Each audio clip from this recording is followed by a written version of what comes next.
Um, I just tried to come close to one by the water side, somewhere called St. Paul Bay.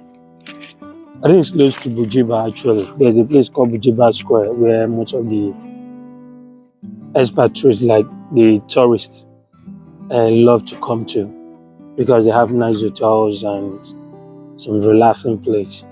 So I actually wanted to stay in a place where it's kind of cool and quiet, but shy boy. I really do want to start vlogging or doing videos, saying all these things where there are white men all around. So I came to just sit by the seats and you see the view behind me. So anyway, welcome back to my channel. What I want to do today is I hope this video will look very nice. I want to talk about the residence permit when you arrive in Malta. But before I dive in, let me the usual word. Welcome to my channel.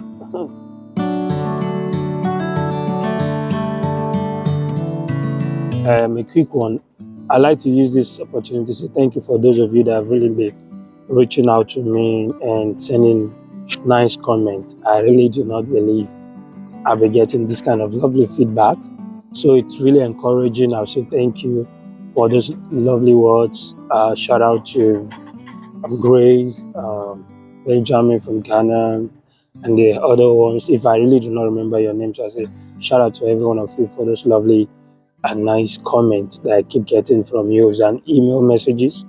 I try my best to always respond to them as well. And yeah, and shout out to Linda too. Troublesome girl. She's my classmate, don't worry. That's but so while I'm doing this one is, let's assume you get into Malta.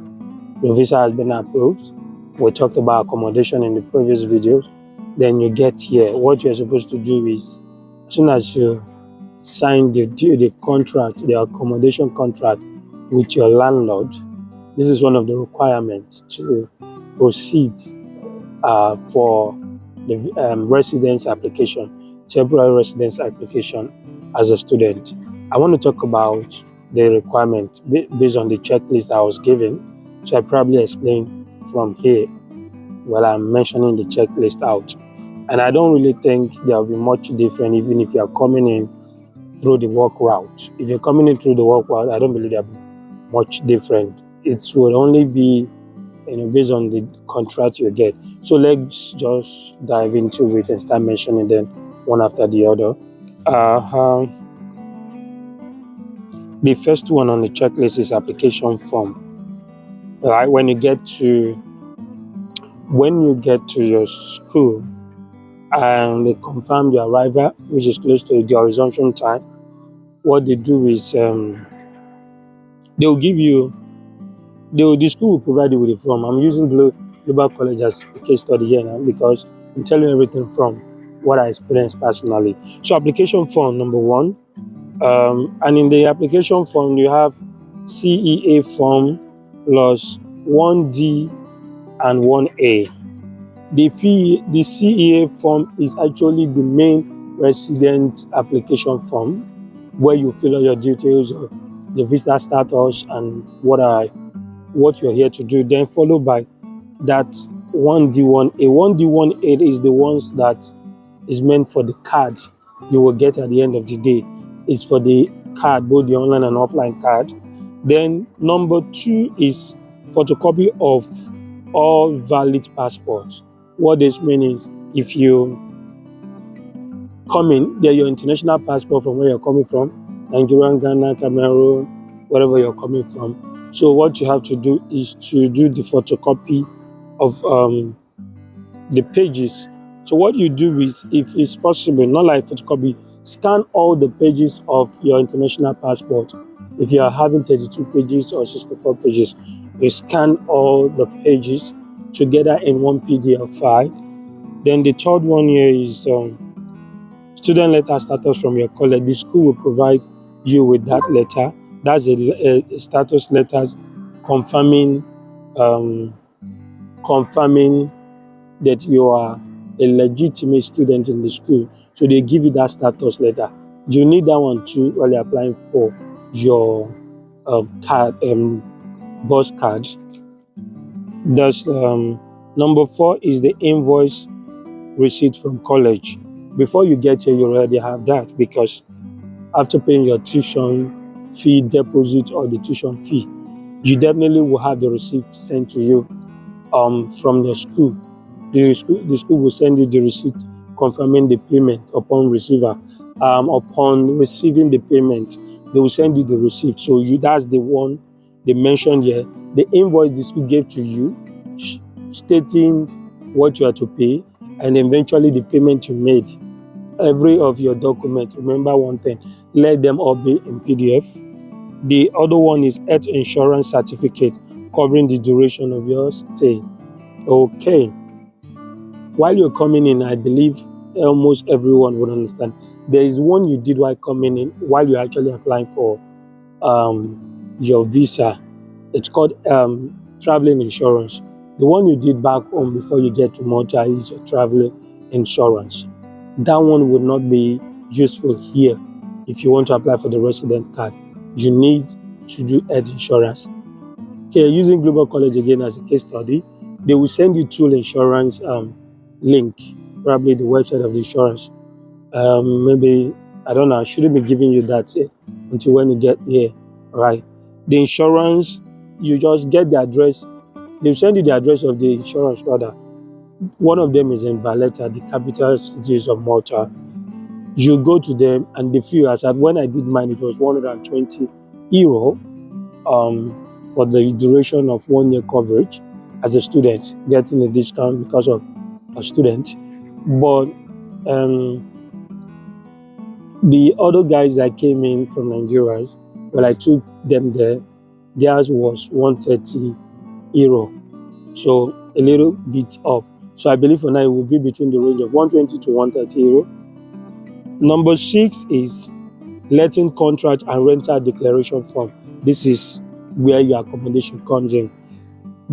While you pay for an apartment with the landlord that is ready to give you housing authority, housing contract, they will give you but they will collect the photocopy, like, okay, scan your international passport.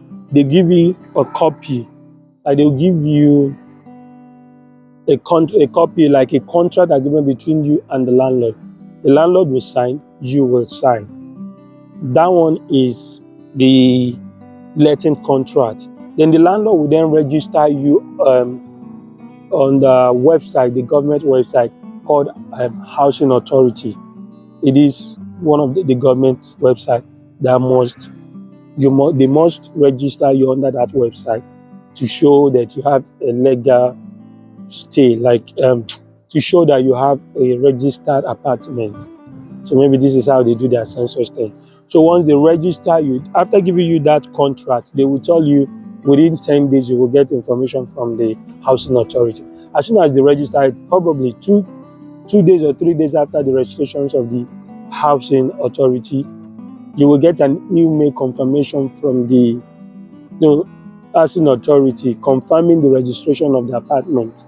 Regardless whether it is a bed space or a private apartment or a studio apartment, it will be described why the landlord is registering that place. So they will also send you the description that your apartment has been registered. Confirmation of the registration will be sent to you first.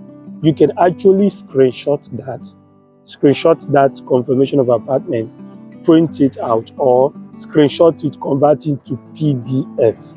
You get screenshot, convert to PDF. Then they will be part of the requirement to upload. So there may be no need for you to wait until you get the order, the actual authority approval from the housing authority to get. But you can actually use that of the registration confirmation. Then bank statement going back 6 months. That's number 7. Going back 6 months. This means, in case of Nigerians, I actually was worried at first when I was coming in, thinking maybe I need to come and present a statement of account in euro. Yeah, no. The bank statement from back home works.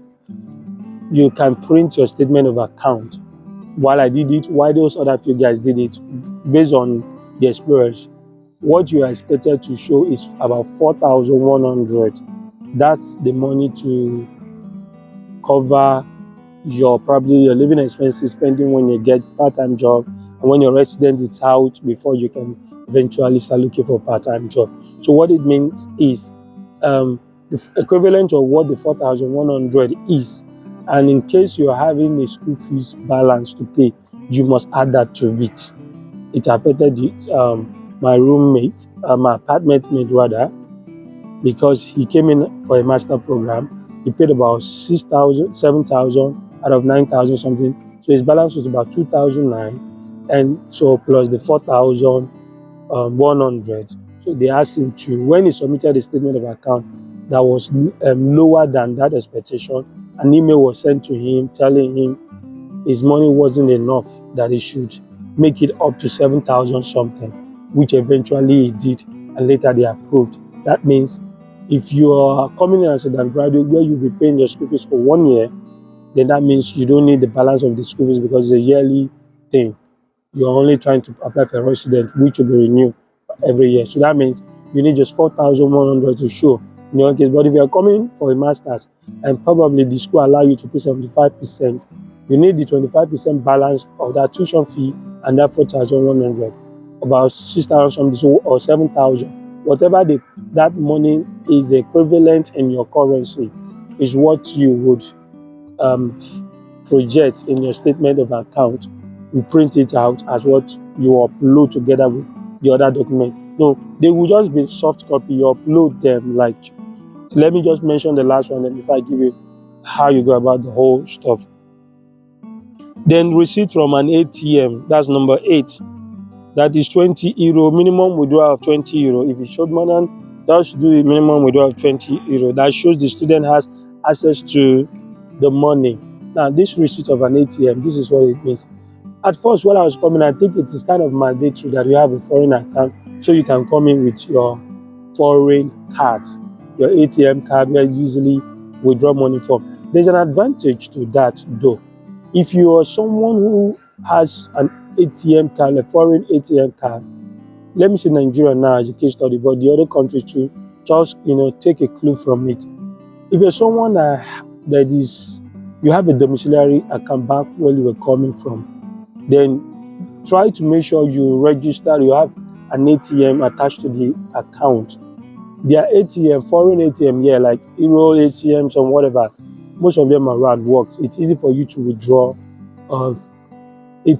your currency, regardless of whatever the currency in your card. Like in my own case, I have a dollar card, and then when I got there, I was able to withdraw the 20 euro. The machine will just give me equivalent and the charges, and they will deduct that equivalent from the amount in the card in dollar. So give me the 20 euro. There is one of my course mates actually that was able to use his Naira ATM to withdraw the same 20 euro.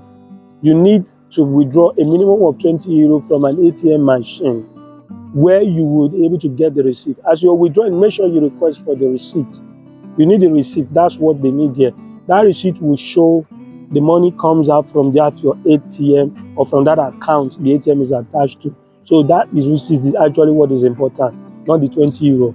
The minimum of 20 euros, you need the receipt. You withdraw that out. Once you withdraw that out. But in the case of the Naira thing, Naira card, they're using that here. I tried mine wasn't working. One of other apartment mates tried his own. It was also not working.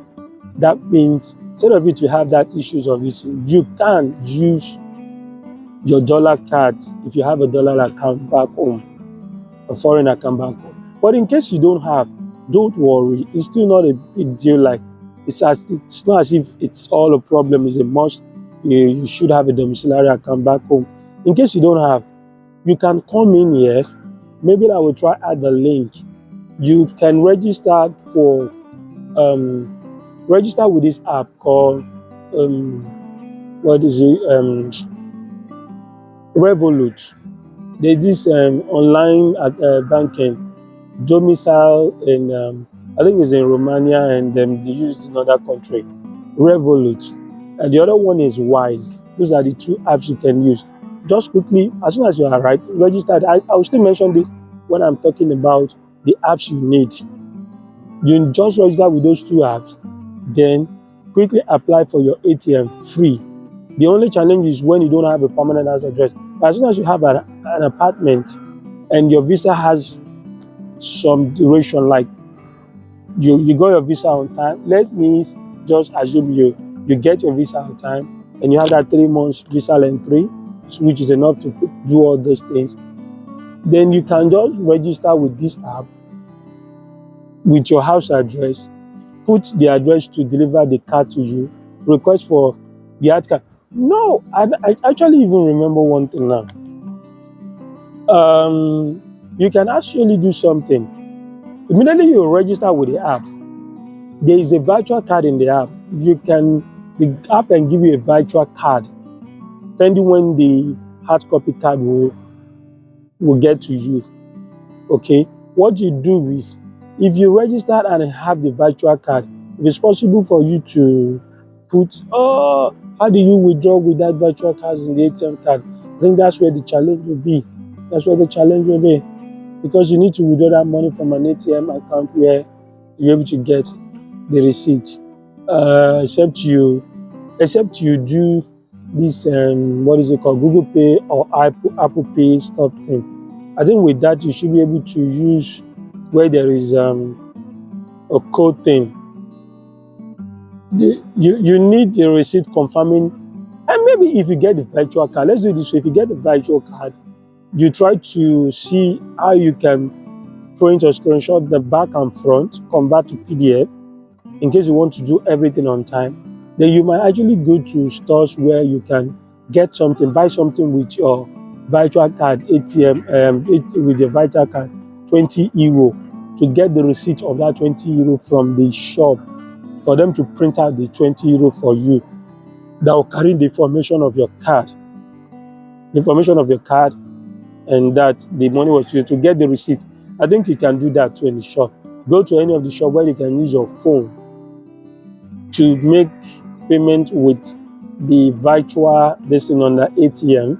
If you can use that, if you know how to use Google Pay or iPhone payment or mobile app, where you just swiped in the code from your phone to any of these their POS and get the receipt. Once you get the receipt, that has served that part for 20 euro. But if you can also wait, if you can wait for your Revolut card to get to you, sometimes it takes 2 3 weeks, 2 weeks or so. Maybe while you're waiting for that, you might just use the opportunity to wait for the actual housing authority document to come. Once that one comes in, and you can use your hard Revolut card, make sure you put the right address, otherwise they will mix it up. The card will get lost. You have to freeze it and get another one again. So if you can actually wait, what you should do is, you can then use the hard copy of the card and withdraw the 20 euro.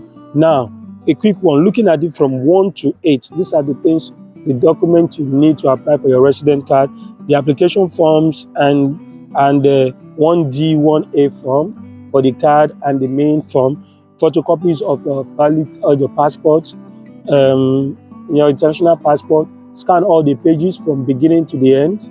They scan them together in one PDF. Then your student status letter, give it to you by your school. Then the invoice and receipt from your college, the invoice to the money you're supposed to pay as tuition, and the eventual receipt of the payment, the health insurance you did for about 120, 130 euro, the letting contract and letting agreement, that's number 6, 7, the bank statement of 6 months, can even do 3 months bank statement, ensuring you have your 4,100 if you have paid your school fee for the whole year, or plus the balance of your school fees if you didn't pay for the whole year. And then the receipt, number 8, the receipt from an ATM of 20 euro, following what I explained earlier. Now, once you have all these things, this is what you do. Let me see if I can show you how you go about it. I'm sorry, there is a quick update I forgot to mention while I was talking about resident permit. If you want to apply for a resident permit, I mentioned 8 things on the checklist, But I forgot that there's a recent update now from Identity Malta. If you're going to apply for a resident permit, it is now mandatory for everyone to do health screening. There are two different things. Now, one is health insurance. That one, you go to the insurance company, they will insure you for the whole of the year for 130 euro. Then the other one is health screening. They feel everyone applying for this thing have to go for that. What you do is you look for um, you look for any screening. Let's say what is it called? Lab screening center or a hospital. I think it's also about 130 euro. So please plan that out as well. You are going to carry that result. You add the result of your screening along with your health insurance, upload them on the other part, the document. But I just quickly had to add this up to the video. I forgot to mention it. So this will be in between. Thank you. How to go about this in case you want to do it tomorrow. First, you come to the website. In case of Global College, I just love mentioning Global College, probably because of their customer care services and other stuff. In case of Global College, they will give you the link to the identity motorway. In case even if they don't give it to you, this is the link. Probably I will add it to this video, expatriate.identita.gov.mt. That's Identity Motor website. Once you do that, you come here. Once you do that, you come here. Look at the one here to click. It's non-EU applicants, self-employment and self-employment. You are logging in with this one. You are not going to the non-EU employment portal. You are not going to log in with it. This one is for EU, EEA, and other stuff. But you are using this one. This third one, non-EU applicant, except employment and self-employment. So this one is not for the employment part and self-employment. And I believe for those of you that want to apply for the resident card under employment, definitely the company will give you the employment letter, employment contract that will serve in the position of your status in Malta. Then they will probably give you the other requirement. Your proof of fund will not be maybe show a proof of fund of, it could be half of that of the student, because you are supposed to start working as soon as your resident card is given to you and the license. You're coming on work permit. I believe the proof of fund to show will be minimal. But I'm not talking about employment now. I'm just giving you experience about those who are coming in as a student. So you come to this site, non-EU applicant. You see what it is there. You click on login with not login with EID. I think I have this electronic ID. I can log in now with this one. Let's assume I do not have it. I'm like you want to start afresh. You just do this alternative login. Then it take you to this site. From here, you put your email address. No, sorry, my bad. You do not have an account yet. So you have to click on registered. It's easy. You will register, click on registered.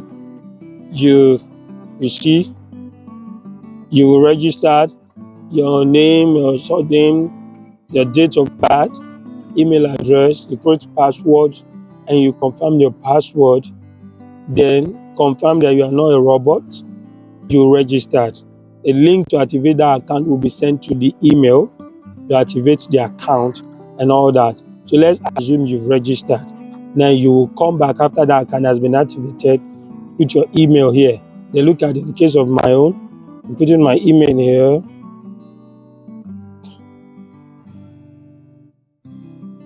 Put the password.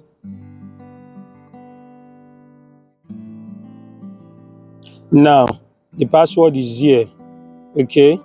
In the case of this place, you will be starting in start application. You will click on start application to start. Then you begin to see what you have to do. I don't want to start applications because this is what I still valid, very useful to me in case I'm doing change of email and all those stuff.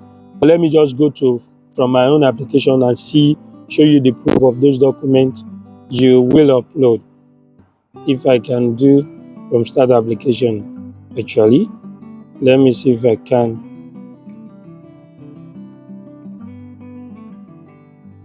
If you click start application, it will take you to this place, new application or renewal. This one is change of address, loss or stolen or damage. This one should be around coming soon. It's not here. If you click on this one and next, then applicant already has a multi-resident document permit, first time application, you click on next. Then you will see all the information. You see them here. You don't have this one. You don't have this one. You ignore this. You fill in all your name, your surname, first name. No, your name, your former surname, your first name. This last name is your surname. This one, ignore it, except if you have former surname before this the new surname you're using now. Your full name, current nationality, you pick. Birth nationality, you pick. That should be Nigeria, birth country of birth Nigeria. In case, or if you have you should be able to fill out this thing. Place of birth, date, your contact information, your number. Once I believe by then you would have gotten your Mortis number, your email address, then your travel document. Select which is going to be your passport or ID in case I don't know. Basically, your passport, country of issues, the date it was issued, and the validity of this thing. And then you click on next. It will take you to, I believe it will. If you click on next, you will be able to follow through in the direction of whatever it is. You'll be able to follow through. What you just have to do is there is a place I just want to draw your attention to. That is why I'm actually saying if I can uh, do this thing for you. Let me show you my own application. That is this I want to draw your attention to. After you fill all those information, next, contact details, it take you to this place, country of residence. You will see it while you're filling it. At the time of application, I put Malta, since. You will see that question here, where they will ask you country of residence at the time of application, Malta, since. That means as at the time you are applying, you're already in Malta.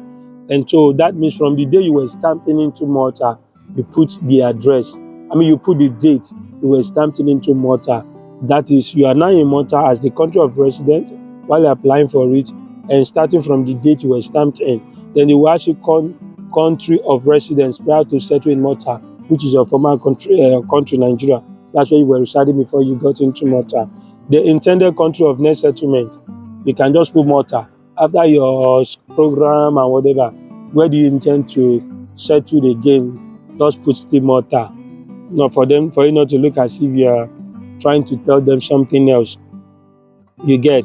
Then intended duration of stays in Malta. They will ask you how many days it is in month. In the case of this one now, my own is 3 years program. That means it's 36 months. You put it there. But if for a year program, you just have to say 1 year. You just put 1 year there for a year program. You mention, no, not 1 year, you mention 12 months. Then period of time that will be spent residing in Malta during each calendar year within the validity of the permit is 36 months. That's for a 3 years program. Where 12 months for a 1 year program, or for a master's of 18 months, you mention 18 months. You fill this address again. Address in Malta, you will see that. Then your address in Malta, you put the address of the permanent place you got, where you also have that housing contract and letting authority. That's what you put here. Then where you wish to collect the card, which of the Identity Malta branch you want to use, see there. You put MC that address there.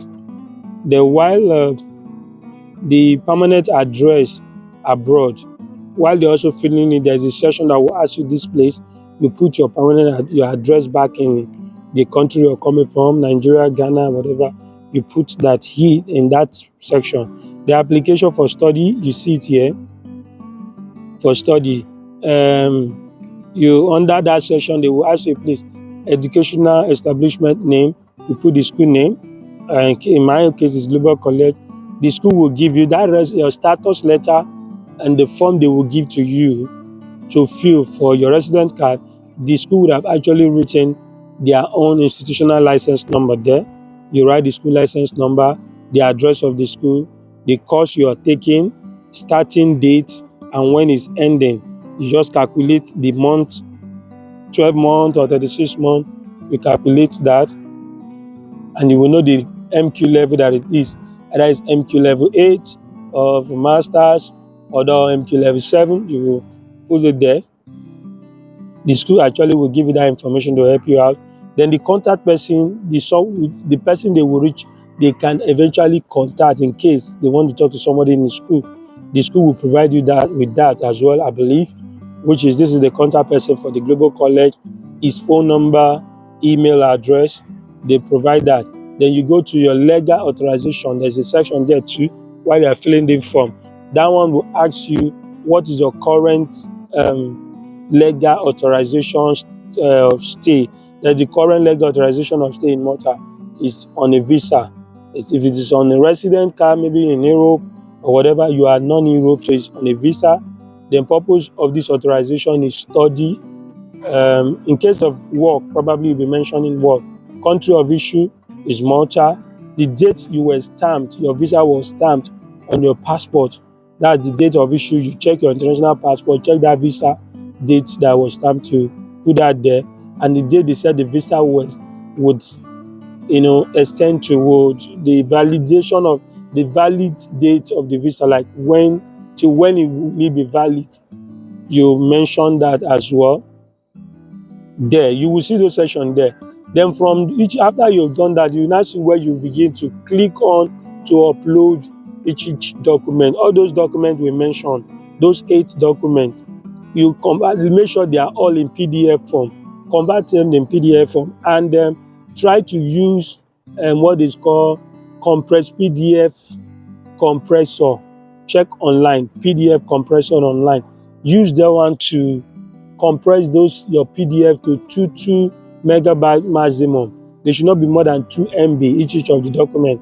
Like in this case, course information, that's the student support document the school gave you even before during the visa stage.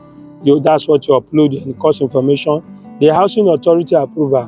Mind you, maybe as at the time you were filling this resident form, the main authority hasn't gotten to you yet. If you have not gotten that authority, what you have is the one you screenshot, the confirmation of registration of the house. Since that's the one you have, you convert it to PDF, compress it to 2 megabyte, you upload it in this site, Housing Authority Control. The means of subsistence, you see that part to upload. That's where you upload your bank statement, compress it also to 2 megabyte. Then other documents. At the end of when you are uploading your document, there's a section that will say other document. That place is where you should upload your health insurance. Do you get? Then in the means of subsistence, where you see that means of subsistence, where you are attaching try to merge that receipt of 20 euro, the receipt of 20 euro and your bank statement, merge it together and upload it here, where you will see the means of subsistence. Then other document is where you upload your health insurance. You will see a place where you are supposed to upload your passport, the full copy, all those, the whole pages of the international passport that is short, you put the passport full copy. Then proof of legal status in Malta, you put that your Malta visa. The you also screenshot, no, you scan the pages where your visa is being stamped on the passport, you upload that side. Property lease or purchase agreement, and those ones don't really matter. You can also put that property agreement, that contract agreement you have with your landlord, you can upload that there on the property list and purchase agreement. You can actually upload that your contract agreement and that other one there too, the confirmation of the asset authority, upload that there. Receipt. This is the receipt of the payment you made to Identity Malta. Residence application form. This residence application form, once you get to that stage while you're filling the form, It's the first one you will see that you will feel. Now, let me quickly draw your attention to it. It's because I'm not starting from afresh and doing it here. I don't want to joke with this. This is a crucial information, and I don't know why I'm even exposing this part to you. You want to draw attention to, as soon as you register the identity mortar and you activate the account, what will happen is, before you start your application, the site will ask you to upload, the site will ask you to upload international data page, international passport data page. The site will ask you to upload that. That's the first thing you will do. You will upload that one first. So you would not really need to then, but they will still be among the documents, the full copy of the passport you're still going to upload. They will be together, but you upload that first, and then the first form you will upload while you're trying to upload documents is the student study application form, which is the resident form with that 1D and 1A. That's the one you upload before you start going to the other part. I think I need to end the video here. I will say thank you, and I hope the background is enough. Like, it's, I hope the background is okay for you guys. Let me stop and I say thank you for watching. Until I see you in my next video.